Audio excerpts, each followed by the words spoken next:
back sa Miss Layla Stories. Ang kwento natin ngayon ay nagmula kay Marisa, ngunit bago tayo mag-umpisa, ay huwag sanang kalimutan na mag-subscribe at i-like ang video. Salamat.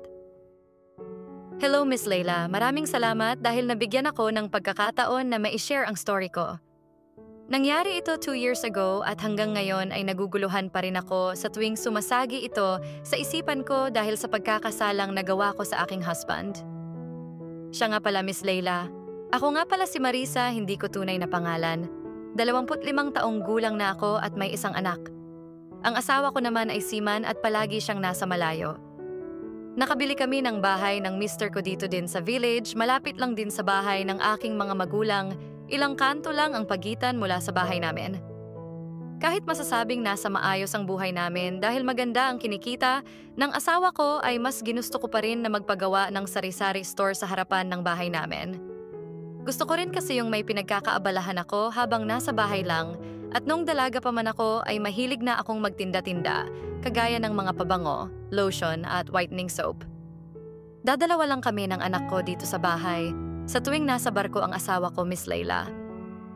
Pero ayos lang yon dahil nasa kabilang kanto lang naman ang bahay nila mama at palagi silang nandito sa bahay, kasama ng mga kapatid ko upang samahan kami kapag may free sila.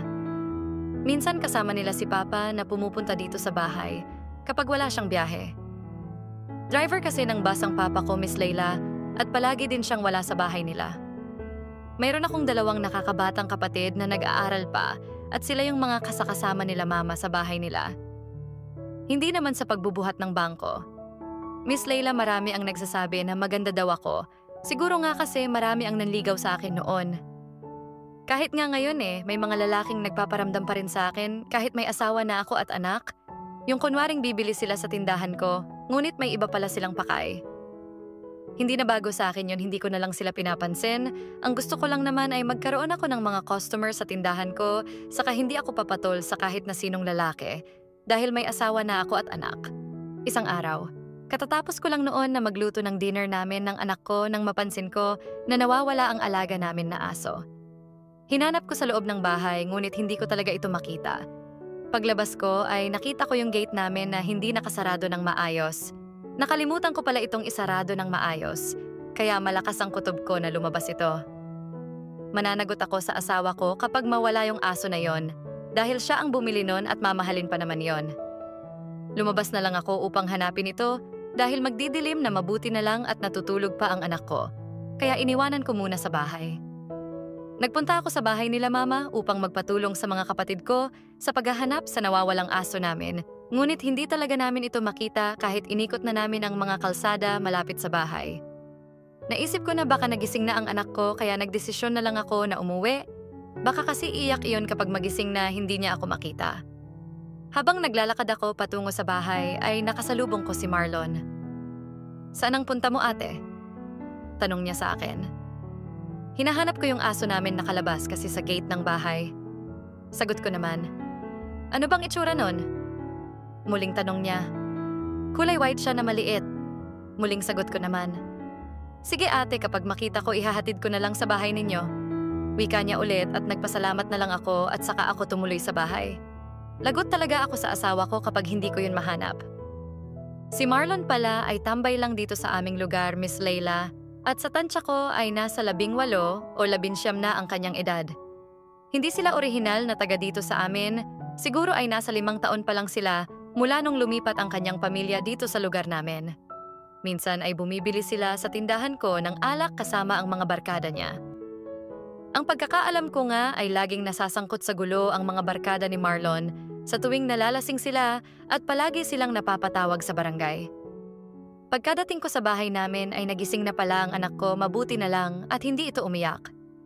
Maya-maya pa ay nag-ready na ako ng dinner namin at habang naghahanda ako ay may kumatok sa aming gate. Nang buksan ko ito ay natuwa ako dahil nakita ko si Marlon na hawak ang aming alagang aso. Nakita daw niya ito sa damuhan at nakapulupot ang kanyang tali kaya pala hindi ito makabalik sa bahay.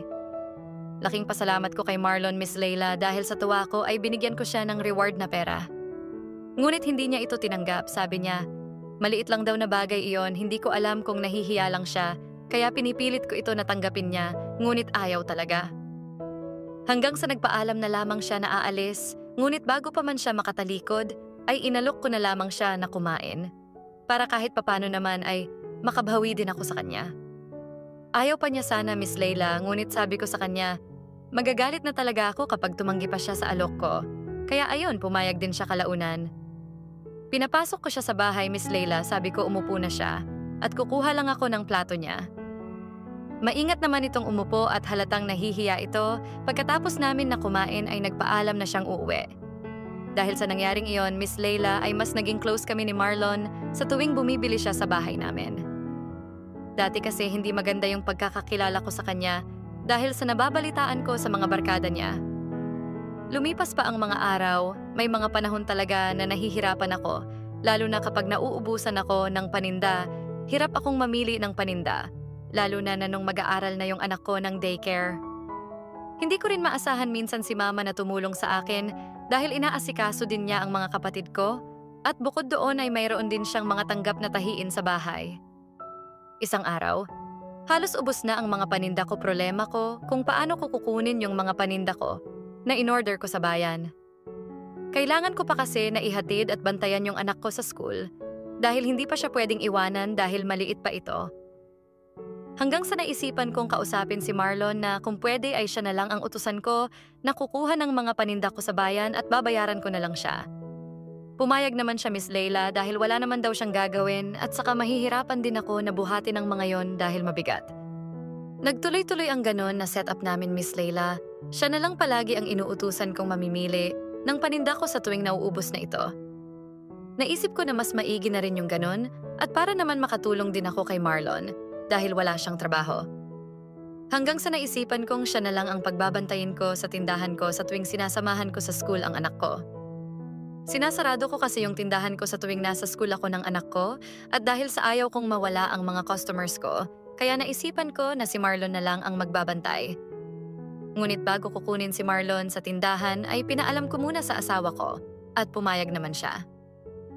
Naging maayos naman ang takbo ng tindahan ko, Miss Leila, at sa tingin ko ay mapagkakatiwalaan naman si Marlon dahil kumpleto lahat ang pera at mga paninda ko. Bukod doon ay nakakaiwas din siya sa mga barkada niya at masaya ako dahil doon. Dahil sa napalapit na ang loob ng pamilya namin kay Marlon, minsan ay binibigyan siya ng pera ng asawa ko o kaya naman ay binibilhan siya ng mga gamit sa tuwing nagbabakasyon ito. Isang araw, maaga kaming umuwi ng anak ko, Miss Leila, dahil nagka-emergency yung teacher nila. Pagdating namin ng bahay ay hindi ko pinansin kung nasa loob ba ng tindahan si Marlon, ngunit inisip ko na nandoon lang siya sa loob. Nagmamadali kasi kaming pumasok ng anak ko sa bahay dahil umuulan, pumunta kami sa kwarto at agad kong binihisa ng anak ko. Nang pupunta na sana ako sa banyo ay mayroon akong narinig na kakaibang ingay, may tao sa loob at si Marlon pala iyon. Hindi niya isinarado ang puntuan ng banyo at bahagyang nakabukas lang ito. Siguro ay sinadya niya itong wag isara upang maririnig kapag may bibili sa tindahan. Ngunit dahil sa na-curious ako kung bakit ganong klaseng ingay ang naririnig ko mula kay Marlon, dahan-dahan akong lumapit sa banyo at nagulat ako nang makita ko ang ginagawa ni Marlon sa banyo. Hindi agad ako nakakilos sa kinatatayuan ko dahil nakita ko siya na at hawak-hawak niya ang isa sa mga underwear ko. Sa madaling salita ay pinagpapantasyahan niya ako. Nabigla talaga ako, Miss Leila, sa nasaksihan ko at isa pa sa nakatawag ng pansin ko ay ang kanyang junior.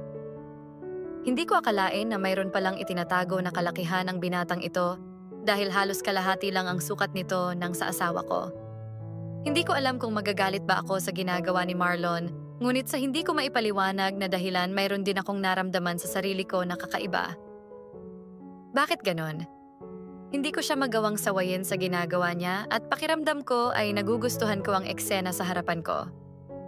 Hanggang sa napalingon siya sa pintuan at nakita niya akong nakatayo at nakatingin sa kanya. Sobra ang pagkagulat niya, Miss Leila, nang makita niya akong nakatayo sa harapan niya. Natatawa nga ako sa reaksyon niya dahil hindi man lang siya nakatapos, pakiramdam ko tuloy ay naistorbo ko siya.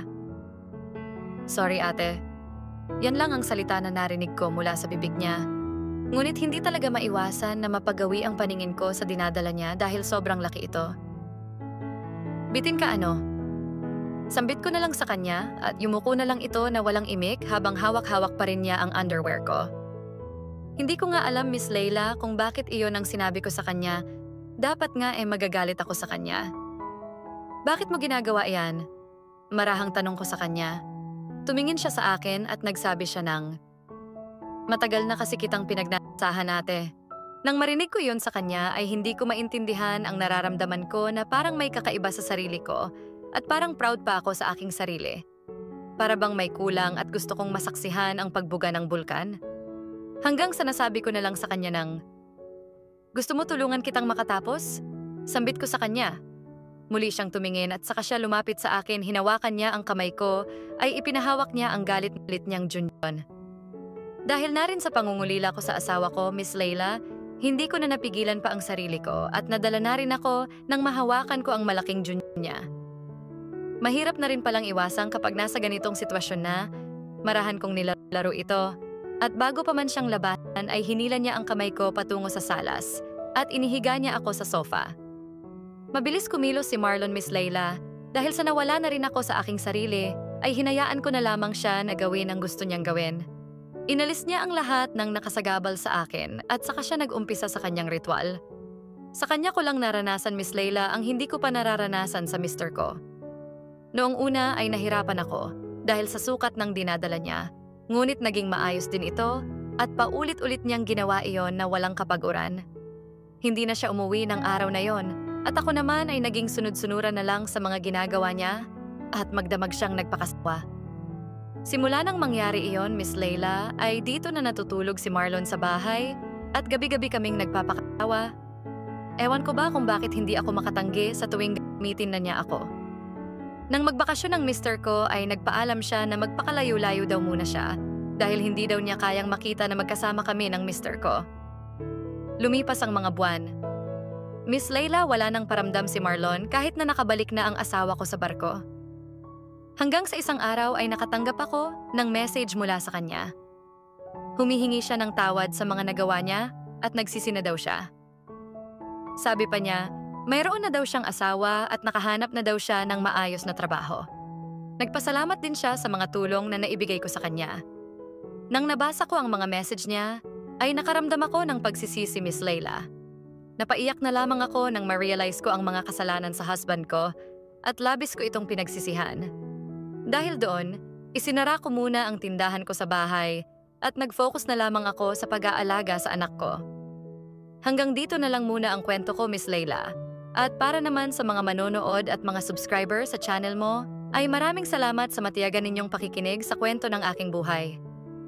Pwede po bang i-comment sa ibaba ang inyong reaksyon sa kwento ko at wag na rin nang kalimutang pindutin ang subscribe at i-like ang video. Maraming salamat sa panonood.